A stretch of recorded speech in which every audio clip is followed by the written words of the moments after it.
পুরুলিয়ার বান্দোয়ানে দামাল দাতালের তাণ্ডব। বাঘিনী জিনাতের পর এবার পুরুলিয়ার দামালের তাণ্ডব।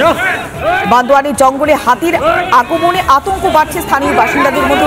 যে ছবি দেখাচ্ছি রিপাবলিক বাংলাতে, কয়েকদিন আগেই জিনাতের কথা নিশ্চয়ই আপনাদের মনে রয়েছে। সেই বাঘিনী জিনাতের ভয়ে সাধারণ মানুষের একেবারে ত্রাহি ত্রাহি দশা ছিল। আর এবার রায়কার জঙ্গল দাপাচ্ছে দামাল দাতাল। রাতে বন দপ্তরের তরফ থেকে মাইকিং করা হচ্ছে। আসনপানি মৌজা সংলগ্ন জঙ্গলে বাচ্চাসহ একটি হাতির দলের উপস্থিতি লক্ষ্য করা গেছে। তাই জঙ্গলে পার্শ্ববর্তী গ্রামবাসীদের অনুরোধ করা হচ্ছে জঙ্গলে প্রবেশ করবেন না এবং হাতির দলকে বিরক্ত করবেন না। জঙ্গল সংলগ্ন রাস্তাগুলি সন্ধ্যার পর এবং সকালবেলা যথাসম্ভব এড়িয়ে চলুন। কোনো জরুরি পরিস্থিতির সম্মুখীন হলে কাছাকাছি বন দপ্তরের অফিসে যোগাযোগ করুন।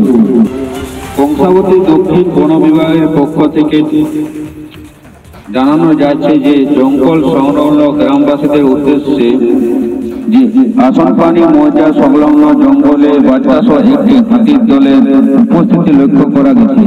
তাই জঙ্গলে পার্শ্ববর্তী গ্রামবাসীদের অনুরোধ করা হচ্ছে জঙ্গলে প্রবেশ করবেন না এবং হাতির দলকে বিরক্ত করবেন না।